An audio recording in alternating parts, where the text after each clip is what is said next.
Сайн уу байна. За юу байцгаана? Сэтгэл санаанд авгүй үсттэй.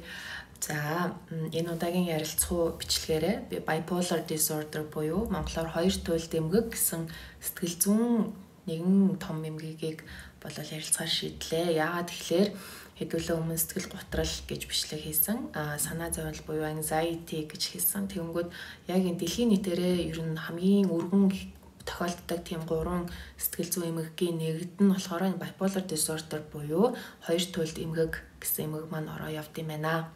За тэгэхээр bipolar disorder гэж юу вэ гэд ер нь бол нэлээд судлаад үзсэн чинь би яг өмнө ерөөхдөө ингээд мэддэг те ингээд за ер нь нэлээд л сэтгэл санааны юм одоо савлгаатай тийм хүнийг хэлээд байгаа юм байна гэж бодоод те ер нь энэ нь яг энэ ойлголтоосоо болол бүр маш том ойлголт тэгээд аюу тийм онцгой шинж чанартай тийм эмгэг юм байна гэдгийг нь бол олж мэдсэн. Bipolar гэдэг маань болохоор яг тодорхойлт нь юу вэ гэхээр хоёр туйлд буюу одоо маш дээд, маш доод гэсэн юм хоёр юм туйлын яг голтон гэхдээ одоо яг тэр сэтгэл санаа нь болохоор ингэж маш огцом гэж байгаа юм. Одоо энд болохоор хүн ингээд маш тийм хөөрөв хэм маягтай те ингээд одоо бүхнийг чадах юм шиг те яг ингээд маш юм өөдрөг юм юутай байжгаад тэгээд эндээсээ болохоор ингээд аюу огцом ундаг. Энэ үедээ болохоор доод үе дээр болохоор хүн бүр одоо сэтгэл готрлын хэв шинж рүүгээ ордог. Одоо ямар нэг юу ч их одоо нөө ярьж ирсэн сэтгэл готрлын тэр хэв шинж тэмдгүүд бол ер нь бол бүгд илрээд явдаг. Ерөөдөө юм онцлог гэх юм бол одоо энд ингээд маш тийм өөдрөг те аюу тийм юу ч чадхаар аюу лаг ингээд аюу юу ч ингэж хийж чадхаар юм ихч хүчтэй ингэж яваад хэтэрхий ирч хүчтэй гэсэн үг ирч хүчтэй тэгэнгүүт яг эндээсээ аюу амархан доошоо ингэж огцон буух юм ерөөдөө энэ хоёр туйлд гэдгийнх нь утга нь ч гэсэнтэй ер нь бол яг энэ хоёр туйлын хооронд ингэж өөрчлөгдөхийг бол хоёр туйлд эмгэг гэдэг байгаа юм байна. Одоо хөөрлийн хэсгийг нь болохоор manic episode одоо доошогоо тэр сэтгэл готрлын эпизод нь болохоор depressive episode гэдэг нэршил нь бол байдаг. За bipolar disorder нь болохоор өөрөө дотроо үндсэн гурван төрөлтэй. Энэ bipolar 1 disorder, bipolar 2 disorder тэгээд гурав дахь нь буюу cyclotemic гэсэн тийм төрөлтэй юм гурван төрөлтэй гэдэм байна. За тэгэхээр нэгдүгээр төрөл нь болохоор дотроо мөн одоо хоёр янз байдаг. Нэгт нь болохоор хамгийн одоо тэр хөөрлийн хэсэг нь те manic episode нь 7 буюу түүнээс дээш хоног үргэлжлэхийг хэлж байгаа. Нөгөөх нь болохоор hypomania буюу хөөрлийн хэсэг нь 4 хоног үргэлжлэхтэй хамгийн багадаа 4 хоног үргэлжилж байгаа. Энэгээр нь бас ингээд нэлээд том хэмжээний жижиг хэмжээний гэдэг арай дотроо бас нэг жижигхэн ялгаатай. Хоёр дахь одоо bipolar 2 disorder гэдэг нь болохоор хүн ихэвчлэн нөгөө depressive episode буюу тэр доошоо тэр сэтгэл готрлын хэв шинж нь илүү тавамгайлаад явах. Тэнгүүтлээ нэг хөөрлийн хэсэг нь одоо дээрээ бол manic episode нь нэг тийм удахгүйгээр те ихэвчлэн одоо нөгөө depressive episodeтай байхыг нь бол хоёрдугаар төрөл гэж явж байгаа. За гуравдугаар төрөл нь болохоор cyclotemic гэдэг одоо тэр төрөл нь болохоор хүн одоо ийм огцом савлгаанд биш ч гэсэн ингээ яг ингэж нэг урсгал шиг ерөөхдөө ингээл дээшгээ manic episode доошоо depressive episode гэдэг ингэж явах нь одоо тэр нь огцом биш ч гэсэн урт хугацаанд үргэлжлэх буюу хамгийн багадаа ер нь бол 2 жил орчим үргэлжлэх энэ төрлийн нь бол cyclotemic гэж нэрлэдэг байгаа юм байна. За тэгэхээр тархалтын хувьд бол Америкийн судалгаагаар бол нийт хүн амынх нь 2.8% нь болол ерөөхдөө юм bipolar disorderт бол өртсөн буюу 40 сая гаруй хүмүүс бол өртсөн байдгаа гэсэн тийм судалгаа байгаа юм байна. За хүүсийн хувьд болохоор нэгийг харьцах нэг буюу ер нь бол эрэгтэй одоо яг эрэгтэй нөө эмэгтэй их баг гэсэн тийм харьцаа байхгүй. Ер нь бол хүүсийн хувьд бол яг тийм адилхан тусах тийм магадлалтай байгаад байдаг. Насны хувьд гэх юм бол өсвөр насныхан буюу одоо тэнгуүлээ 20 гарсан буюу одоо маш тийм залуу хүмүүс бол ихэвчлэн яг энэ эмгэгийг одоо өөр дээрээ мэдрэх тийм тэр боломж нь бол аюу их болоод явчт юм байна. Одоо энэ хөөрөл болон сэтгэл готрал гэдгийг нь бол одоо шинж тэмдгүүдэн хэдүүлээ ярилцаад үзье. За хөөрлийн үед бол хүн ингээ маш мэдээж ойлгомжтой хөөрөө хит нээлттэй хэтэрхий өөртөө ихтэй түргэн яриатай гэдэг хүн ингэж нэг газараа ингэж ерөөсөө байх одоо юу гүтэй ингэж байнгын хөдөлгөөнтэй доошоо ингээд дээшээ доошоо гэдэг нэг суудал дээр байгаа ч гэсэн ер нь бол юм байнгын хөдөлгөөнтэй байх.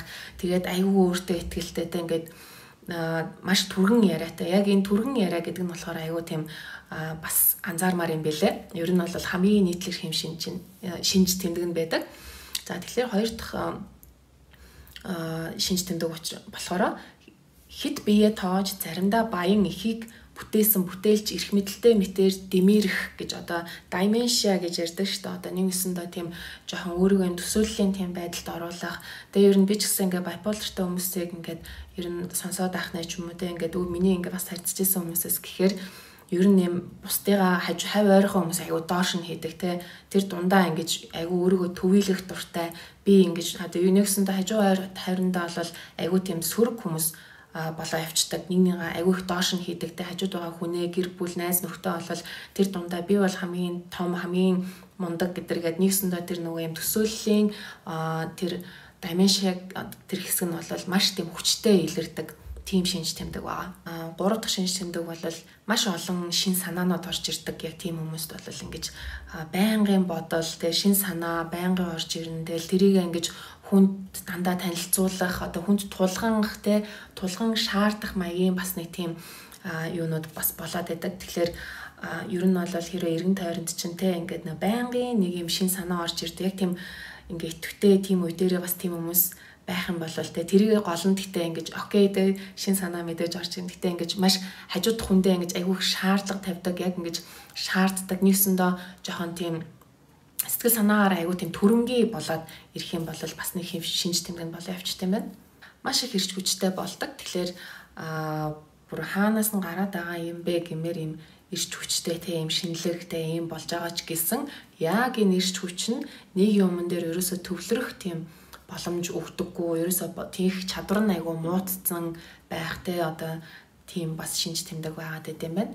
Энэхүү одоо сэтгэл хөдлөлтэй маш өндөр энэ хөөрөө үедээ болохоор bipolarтай хүмүүс ийм буруу шийдвэр гаргах бол айгүй их магадлал байдаг. Жишээлбэл одоо яг ийм хүмүүс юм болохоор бэлгийн дур хүсэл нь бол айгүй өндөр болчдаг те ингээд огцом ингэж дэвшлэх энэ үедээ бол ямар нэгэн байдлаар тэртэл дээр буруу шийдвэр гаргах эсвэл мөрөөдө тоглоомод ийм огцом шийдвэр гаргаж маш их мөнгө алдах ч байт юм уу эсвэл одоо харт амигтай алкоголыг ингэж нэг энэ хөөрөө үе дээр асар ихээр хэрэгэлдэг ер нь бол яг ийм огцом одоо яг тэр хөөрлийнхээ хэсэгт бол бүр айгүй тийм сонин үйлдэл хийх одоо тийм юунууд айгүй их байгаад байдаг.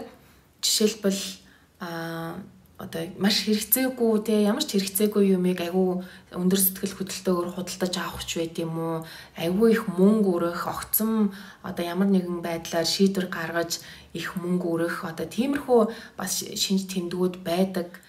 За тэгээд одоо хамгийн багадаа 4 хоног гэсэн шүү дээ те тэгэхээр энэ сэтгэл хөдлөл нь хөөрхлийнхаа үедээ байж байгаад яг одоо depressive буюу сэтгэл гутралынхаа үедээ болохоор ямар шинж тэмдгүүд илэрдэг вэ гэхлээр одоо энд байсан ирч хүч одоо бүр хаашаа алга болсон гэмээр ерөөсөө юу ч байхгүй болчдаг. Бүр юу ч ингээд бүр нөгөө нэг их шинэлэг одоо те ингээл шин санаа ингээд амар ирч хүчтэй байсан хүмүүс ингээ хэрвээ одоо ингээ юу ч хүн ингээ одоо нэг бол холбоогүй болоод те ингээ бүр нэг бол орноосооч босч чадахгүй болтлоо ингээ уцаарч ирч чадахгүй ингээ ямар нэгэн харилцаанд орч чадахгүй болтлоо бүр ингэж одоо нөө сэтгэл готролын шинж тэмдгүүдийг хэдүүлээ ярьжсэн шүү дээ. Ер нь бол тэр бүх шинж тэмдгүүд яг нөгөө эсрэг талд нь дандаа илрээд явдаг. За тэгээд аваад итөөх сонирхол одоо тэр баяр баясгалан ерөөсөө байхгүй болох. Одоо энд нөгөө нэг ийм худалдаж авсан зүйлс ч юм уу те яг тэр ингээд өөрөөхөн тэр амар passionate байсан бүх тэр одоо сэтгэл хөдлөлүүд нь өөрт нь ямар ч баяр баясгалгүй санагдах. За тэгээд хит их унтах нэг эсвэл хит баг унтах. Тэгээд өөрийнхөө талаар одоо тэр нөгөө өөртөө итгэх итгэл нь бүр ингээд нэг ингээ байхгүй болохоор бүр юу ч хөө байхгүй болдог гэсэн үг. За тэгээд хамгийн сүүлд нь болохоор яг ийм сэтгэл гутралын тийм depressive ийм үедээ болвол эдгээр хүмүүс маань амиа орлох бас тийм магадлал байгаад байдаг. Тэгэхээр бас энэ бол маш аюултай. За тэгэхээр хоёр туйл дэмгэг маань болохоор сэтгэл гутралтай ингэж аюу андуурагдах бас тийм үе байдаг. Яагаад гэвэл ер нь ингээ хараад ангуу сэтгэл гутралын шинж тэмдэг нь бол яг адилхан байгааз тэгэнгүүт энийг мөн давхар anxiety, ADHD гэдэг ер нь бол юм ADHD гэдэг маань болохоор бас юм анхаарал төвлөрөл муудах бас нэг тийм эмгэг байдаг. Тэгээ энийг дараагийн бичлэгээр хэдүүлээ ас үзье. Тэгээд anxiety буюу одоо ингээ хит юм санаа зовсон тэг юм жоохон тиймэрхүү бас эмгэгүүд нь ингэж нэг бол давхар шууд тэг илэрдэг. Нэг бол одоо эдэртэйгээ андуурагддаг бас тийм тохиолдлууд зөндөө байд юм байна. Тэгэхээр эмчлэх арга тэг яаж одоо давах вэ гэхлээр нэгдүгээрт нь бол ер нь ярианы эмчилгээ айгүй их хэрэг болдог гин. Гэтэ ерөөхдөө яг ингээ анзаарах юм бол ийм хүмүүс яг эпизодтэй тэр manic эпизод хөөрөө тэр үедээ ирэхээрээ ер нь л хав ойрхоо хүний үгийг сонсдоггүй. Бүр яг асар зүрүүд олдог. Бүр яг юм айгүй юм итвэхтэй юм маш юм түрэнгийн ер нь болох шинж бас байдаг. Тэгэхээр ер нь ингээд миний ч гэсэн мэдэх ингээ хүмүүсээс ч гэсэн ингээд анзаараад би бас одоо би ингээд яг ингээд судлаад явангууд яг ингээд анзаарч эхэлж байгаа байхгүй. Тэгэхээр яг ингээд ер нь амьдралдаа ямар нэгэн тийм цохилтоос ч юм уу болж бас хүмүүс нэг иймэрхүү яг юмтэй эмгэгийг тусах боломжтой байгаад байдаг. Тэгэхээр яг энээсээ болоод ер нь яг анзаардаггүй хүмүүс ингээ харангууд гэхдээ ингээ ер нь яг юм сэтгэл зүйн аюу тийм огцом юм төрөмгий болсон байгаа үед нь бол нэг харьцаад бол шаардлага байхгүй. Энийг нь харин дуусныхан дараа одоо яг хүмүүс тэр хүмүүстэйгээ ярилцах нь бол айгүй том эмчилгээ болж өгдөг. Ер нь найз нөхөд ч бай, гэр бүлт чинь ч гэсэн хэрвээ яг юм тэг хоёр төлөлттэй хүн ингээ байгаад байгаа юм бол яг тэрнийхэн дараа нь ярилцах нь бол хамаагүй үр дүнтэй. Хоёрт нь бол докторжуулах эмэн эмчилгээ гэдэг одоо яг зориултынхан тэр эмчилгээнүүд бас айгүй их байд юм бэлээ. Ер нь эмнэлэгт гэвтэх ер нь ингээд эмнэлэгт хвчлээ бас нэлээд жоохон хүндэрсэн. Тэгээд ер нь олон ер нь урт хугацаагаар явах айгүй тийм боломжтой юм эмгэг учраас ер нь бол ингээ удах тусмаа л хүний нөгөө сэтгэл санаанд айгүй хүчтэйгээр нөлөөлөд энэ нь ингээ яваанда ерөөсөө тархины бас нөгөө тэр үйл ажиллагаанд нь айгүй сөргөөр нөлөөлдөг бас юм айгүй муу үр дагавартай юм эмгэг байгаа учраас ер нь бол миний мэдхийн бас зарим хүмүүс ер нь эмнэлэгт твтээд ер нь бас нэг тиймэрхүү эмэн эмчилгээ айгүй сэтгэл санаагийн доктортой байлгах те энэ хэдэг савлгааг нь ерөөсөө ингэ зогсоох нь бол бас нэг зорилго нь байгаад байдаг эмчилгээнийх нь. Bipolar disorder-ийн одоо үндсэн шалтгаанууд нь бол ер нь тодорхойгүй байд юм байна одоо ч гэсэн. Гэхдээ одоо ерөнхий нэг юм магадгүй гэсэн тийм шалтгаанууд байдаг. Нэгт нь болохоор генетикийн буюу удамших. Тэгэхээр ерөнхийдөө гэр бүлд хэрвээ ямар нэгэн байдлаар нэг bipolar disorder-тай хүн байх юм бол ер нь тухайн тэр гэр бүлээс нэг хүн одоо юу гэнтэй нэг яг энэ хоёр туул эмэгтэй болох магадлал 15 болон түүнээс дээш болоод явдаг бас нэг тийм аюултай байд юм байна. Тэгэхээр хэрвээ одоо тэр гэр бүлд одоо хоёр хүн нь тийм bipolar disorder-ийн шинж тэмдэгтэй байх юм бол одоо яг тэр 3 дахь хүн нь одоо гэр бүлийн аль нэг гишүүн ч юм уу те ерөөхдөө тэр одоо 30% тусах тэр одоо тий bipolar disorderтэй болох магадлал 30% болоо явдаг бас нэг юм судалгаа байдгийм байна. За хоёрт нь болохоор орчны нөлөөлөл буюу стресс. За тэгэхээр энэ ер нь бол юм удаан стрессний тэгээ яг энэ стрессээ харгалах гэж ингэж хүмүүс бас ингэж аюу их албаар гэх юм уу тийм хөөрөө ерөө тэг ингэж жоохон ингэнийгээ өргөх маягаар тэг ингээ тэгээ тэр нь ингэж багаар ихсээр агаад ер нь бол энэ хоёрт бол болтлоо ер нь бол хүндрэх бас тийм стрессийн тэг ингээ ер нь хүндрэх магадлал бас байгаад байт юм байна. Гуравт нь болохоор ямар нэгэн урт хугацааны өвчлөл эсвэл санхүүгийн байдал гэх мэтчлэнтэй эсвэл харилцаа эсвэл одоо relationship ч юм уу ямар нэгэн байдлаар тийм тухгүй мэдрэмж авдаг тэг яг тэр үедээ болвол одоо тэр нь даамжирсаар агаад одоо хоёр туйлд болох бас нэг тийм нөлөөлөл байгаад байт юм байна. За эцэст нь хэлэхэд bipolar disorder буюу одоо хоёр туйлд эмгэг маань бол аминд халтай бол тийм эмгэг биш. Тэгээд гэхдээ энэ маань болохоор одоо яг эмгэгийг тусцсан байгаа хүнд эсвэл одоо гэр бүлт нь ч юм уу те хавь ойрын ажлынхаа найз нөхөд гэх ер нь бол хамт олон өөрийнх нь тийм харилцаж байгаа хүмүүст бол айгүй тийм хүн дээр тусдаг те айгүй их хүн гомдоох тийм магадлалтай эсвэл ингээд айгуу тийм төрөмгийн шинж чанар нь ингээ хавь ойрхон хүмүүсийг айгуу тийм залхаадаг те ингээд бүр ингэж айгуу тухгүй байдалд оруулдаг тийм бас ингээд хамгийн эвгүй те тэр тал нь байдаг учраас одоо энийг маань болж өгвөл сэтгэл зүйчдэрээ очиод бас зохиох ёстой эмчилгээг нь хийлгээд тэгээ мөн одоо эндгээр шинж тэмдгүүдээс болол одоо би яг ийм шинж тэмдэг байна уу гэдгийг бас ер нь бол нэг шалгаад үзэхэд бол гэмгүй. За энэ хөвчлэг маань энд хүрээд дуусж байна. Тэгэхээр та өөрийнхөө болон бусдынхаа хайртай хүмүүсийнхаа сэтгэл зүйн эрүүл мэндэд нь маш их анхаарч агаарай. Тэгээ хэрвээ хүсэх юм бол энэ хөвчлэгийг шеэр хийгээрэй.